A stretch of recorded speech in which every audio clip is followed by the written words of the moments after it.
Buenas, bueno, mi nombre es Carlos Leiva, soy ayudante diplomado de la cátedra. Vamos a presentar un caso clínico.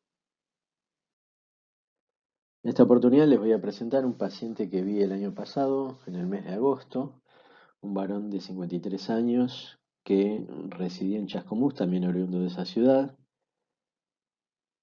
Me lo había derivado un cardiólogo por hipertensión de difícil manejo. El paciente era hipertenso desde el año 1985, o sea, a partir de los 18 años. Adhería a la dieta hiposódica, diabético tipo 2 desde el año 2013. En un principio refirió haber padecido un ACV isquémico también ese mismo año. En realidad, a punto de partida de ese evento, le diagnosticaron la diabetes.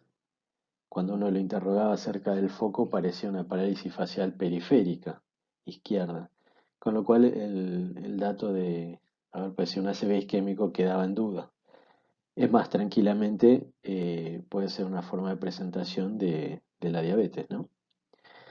Muy bien, refirió también el antecedente de un cólico renal en la juventud, realizaba una hora de caminata diaria, el señor era comerciante, es comerciante, tiene una verdulería, no tuvo cirugías y estaba medicado para su hipertensión con carvedilol de acción prolongada, 80 miligramos día, valsartán hidroclorotiazida, 320-25 miligramos día, espironolactona de 50 miligramos, un comprimido al día, y amlodipina 10 miligramos por noche.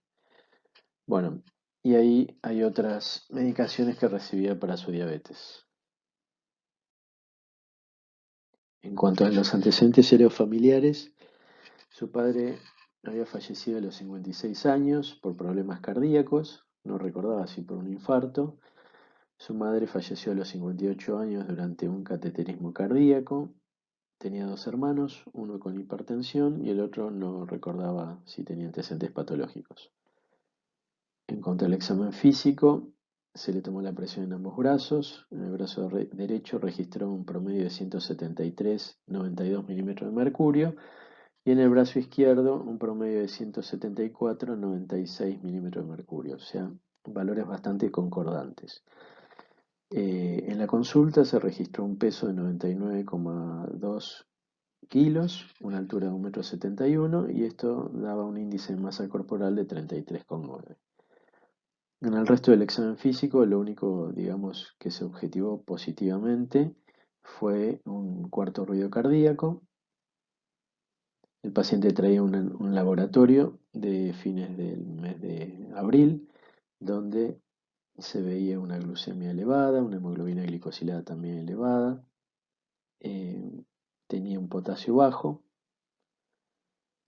Después, valores de colesterol relativamente estaban bien, el colesterol, el HDL estaba un poco bajo, hormonas tiroideas normales, el antígeno prostático estaba normal y tenía una orina de 24 horas con un clínex de creatinina de 148 mililitros minuto y una microalbuminuria de 277 miligramos por día, o sea que está bastante elevada. Muy bien, traía un electrocardiograma de fines del mes de junio con un eje horizontalizado y un mapa un mes antes de la consulta donde tenía un promedio general de 24 horas de 181-113 milímetros de mercurio para un normal de hasta 130-80, un promedio durante las horas de vigilia de 174-116 para un normal hasta 135-85 milímetros de mercurio y un promedio durante las horas de sueño de 189-111 para un normal de hasta 120-70 milímetros de mercurio. Esto indica que el paciente estaba severamente hipertenso durante las 24 horas del día y que el comportamiento habitual de la presión, esto es, el descenso durante la noche de los valores de presión del día entre un 10 a un 20%, no se respetaba. Y no solo no bajaba lo suficiente, sino que de noche subía. Esto es lo que se conoce como un patrón de hiperreverso o riser. Muy bien, y también traía un fondo de ojo con cruces arteriovenosos informando una retinopatía grado 2 sin retinopatía diabética. Bueno, que después por ahí en el encuentro presencial discutiremos el significado de esto.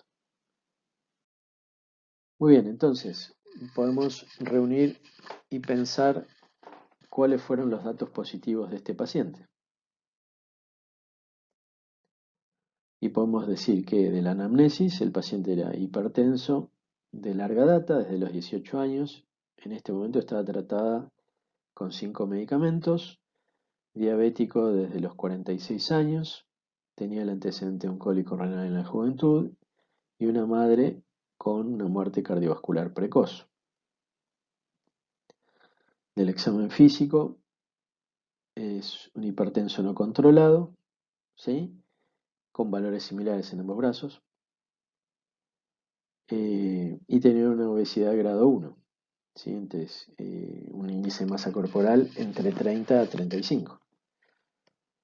Y de los métodos complementarios podemos concluir que el paciente tenía una diabetes no controlada, una hipopotasemia, ¿sí? Ese clínico de creatinina estaba aumentado y tenía una microalbuminuria positiva. Esto podía deberse a una nefropatía diabética incipiente o a daño de órgano blanco por hipertensión, o ambos, ¿sí? Un electro con un eje horizontalizado y un mapa con hipertensión sistodiastólica severa con un patrón de hiperreverso Reiser. Muy bien, tenemos que aclarar entonces que luego de estos análisis fue que al paciente le agregaron medicación para su diabetes, sí, y le agregaron la espironolactona. Muy bien, entonces ahora llega el momento de definir cuál es el plan de estudio de este paciente.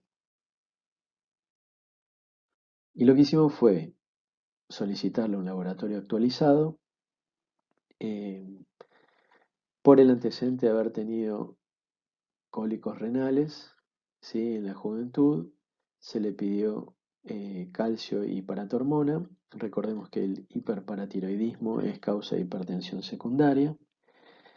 Eh, este paciente, si uno se pone a pensar, estaba con 5 medicamentos, ¿sí? Y severamente hipertenso. Entonces, eh, de los 5 medicamentos uno era un diurético, uno tiene que decir, este es un paciente hipertenso resistente, ¿sí? Y en todo paciente hipertenso resistente, y aún más si está severo, hay que sospechar una hipertensión secundaria. Las causas más frecuentes de hipertensión secundaria, primero está la insuficiencia renal crónica, pero luego siempre hay que pensar en un hiperaldosteronismo primario y en una estenosis de la arteria renal. Eh, entonces, bueno, se le solicitó el dosaje de aldosterona plasmática y de actividad de renina plasmática. Obviamente, si el paciente eh, está medicado con un antialdosterónico, hay que retirárselo, entonces se rotó la espironolactona por alfametildopa durante un mes para poder hacer ese dosaje. Se le pidió un ecocardiograma, que era un estudio que, digamos, para evaluar hipertrofia ventricular izquierda y alteraciones estructurales y funcionales cardíacas, que era lo que faltaba en su evaluación que el paciente traía, y para descartar una hipertensión renovascular, un ecodoppler de arterias renales, con la finalidad de adecuar de forma un poquito más dirigida su medicación. Se le pidió un estudio que se llama cardiografía de impedancia, que lo que hace es evaluar los distintos patrones fisiopatológicos, ¿sí? de hipertensión, detecta si el paciente tiene hipervolemia, si está vasocontraído o si tiene hipercontractilidad cardíaca. Es un estudio no invasivo que lo hacemos en el Hospital San Martín. Bueno, entonces nos sirve para identificar cuál es la alteración predominante y de ese modo medicarlo de forma dirigida. Y también le pedimos en el mismo laboratorio de mecánica vascular un estudio que se llama velocidad de onda de pulso, que lo que hace es evaluar rigidez arterial. Bien, el paciente eh, vuelve a la consulta en el mes de noviembre trayendo resultados. Cuando se hizo los estudios, estos dos que mencioné en el Hospital San Martín, yo lo crucé y me mostró la cardiografía por impedancia, ahora después la vamos a ver, y en ese momento le cambié la amlodipina por nifedipina de liberación prolongada a esa dosis, 30 miligramos día, y cuando viene en noviembre a la consulta refirió que los controles de presión del automonitoreo estaban entre 120 y 130 milímetros de mercurio de sistólica. Pero cuando yo le tomo en la consulta, estaba en 184 a 105. ¿Sí? En el brazo izquierdo, porque había sido en el brazo que habíamos registrado presiones más altas en la consulta inicial, y cuando lo pesamos había perdido alrededor de 1,5 kilos, un poquito más. Muy bien, trae el laboratorio actualizado, donde se ve que su glucemia está controlada, al igual que la hemoglobina glicosilada. Fíjense que tenía una urea de 0,6, una creatinina de 1,31, un ácido úrico de 7,44, el potasio estaba normal, 4,23, un perfil lipídico similar al anterior, los triglicéridos un poquitín altos, y la orina de 24 horas dio un clearance de 107 mililitros minuto y una microalbuminuria que era normal, 23,8. Recuerden que es patológica entre 30 a 300 miligramos día. Bien, entonces uno puede decir que eh, la alteración que presentó en el anterior laboratorio podía deberse a una nefropatía diabética incipiente, ¿sí? Por ahí esto lo vamos a ver más adelante, pero la nefropatía diabética incipiente se caracteriza porque el clearance de creatinina está aumentado, se genera una hiperfiltración y en una etapa posterior aparece microalbuminuria positiva. Fíjense que al corregir la glucemia esto mejoró. Muy bien. Y trajo el laboratorio especializado donde el calcio total y el calcio iónico estaban normales. La paratormona vino ligeramente elevada y como otro dato positivo tenía una actividad de renina plasmática disminuida y una concentración de aldosterona plasmática elevada, dando un cociente de actividad, una relación, se llama PAC-PRA, aldosterona plasmática sobre actividad de renina plasmática, muy elevada, de 138 para un normal hasta 20. Esto indica que el paciente tiene muy altas chances de tener un hiperaldosteronismo primario. ¿Sí? Entonces, recordemos, para diagnosticar el hiperaldosteronismo primario, lo que se tiene que ver son dos condiciones. Primero, la actividad renina plasmática disminuida, suprimida en la medida de lo posible. En este caso era hasta 0,5 nanogramos mililitro hora, hasta el 0,3. Y la concentración de aldosterona plasmática elevada. Muy bien. Trajo el ecocardiograma que le habíamos solicitado, donde como datos positivos, fíjense que el diámetro diastólico del septum interventricular estaba aumentado de espesor, del mismo modo que la pared posterior del ventrículo izquierdo. Ambos valores son normales hasta 11 milímetros, tenían 14 y 13,5 respectivamente. El área de la aurícula izquierda estaba en 20,5, con un normal hasta 20 centímetros, o sea, estaba levemente dilatada. Entonces, hasta ahora, con estos valores tenemos una hipertrofia ventricular izquierda, con una aurícula izquierda levemente dilatada, una fracción de eyección normal, un índice de masa ventricular izquierdo normal hasta 115 gramos metro cuadrado, estaba en 160, y un espesor parietal relativo que es normal hasta 0,42, está en 0,55. O sea, esto nos habla de hipertrofia ventricular izquierda. ¿Sí? Muy bien. El ecodoppler de arterias renales decía que ambos riñones eran de tamaño adecuado, estaba conservado. Las velocidades sistólicas y los índices de resistencia de ambas arterias renales principales fueron normales. O sea que con esto se descarta la estenosis de la arteria renal como causa de hipertensión secundaria.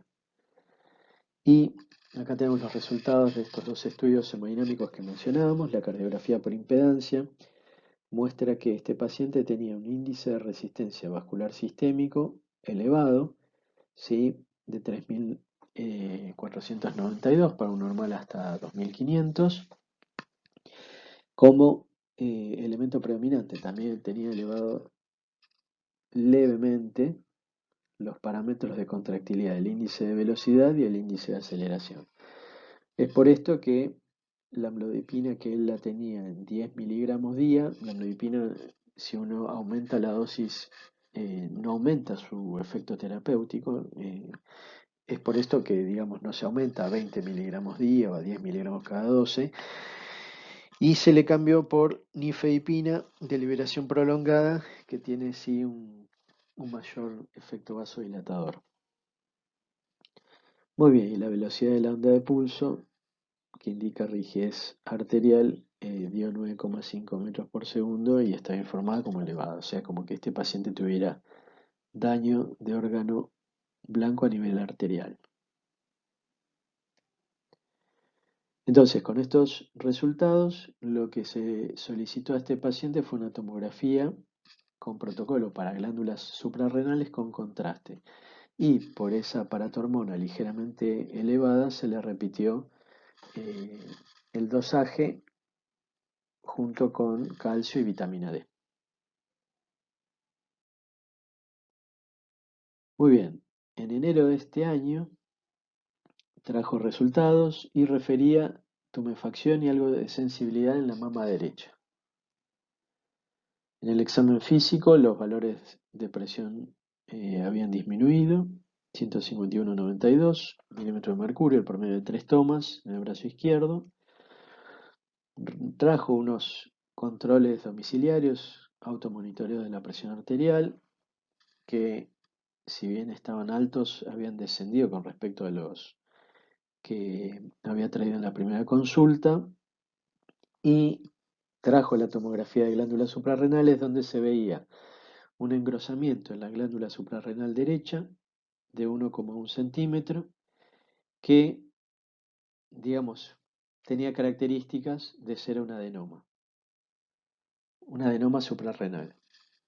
Además de esto, presentaba una litiasis cálcica de 1 centímetro en el riñón derecho y no tenía otras patologías informadas.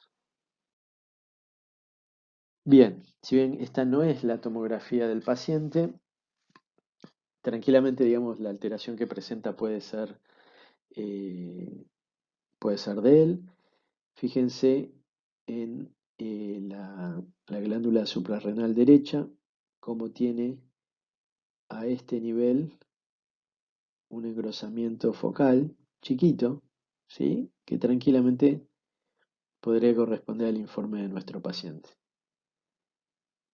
¿Sí? Muy bien. Bueno, trajo también el laboratorio.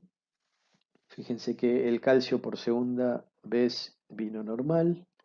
La paratormona vino dentro de parámetros normales y la vitamina D también. ¿Sí? Cuando uno tiene paratormona elevada con calcio normal, debe desconfiar del diagnóstico de hiperparatiroidismo. ¿Por qué? Porque cuando hay un hiperparatiroidismo primario, la glándula en general, al funcionar autónomamente, tiende a elevar el calcio.